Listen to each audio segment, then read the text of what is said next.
বানর একটি সবার পরিচিত প্রাণী। আমাদের দেশের পাহাড় অঞ্চলে প্রায় বানরের দেখা মেলে।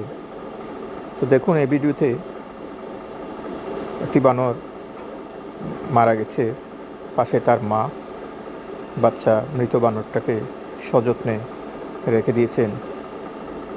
বানরের মধ্যেও আমরা সামাজিকতা দেখতে পাই, বানরের মধ্যেও আমরা সুখ দুঃখের অনুভূতি দেখতে পাই।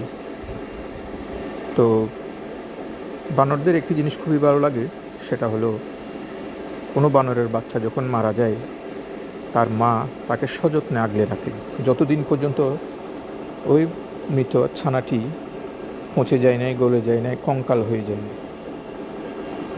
তো আমরা মানুষ আমাদের আপনজন মারা গেলে কবর দিই তাকে আমরা।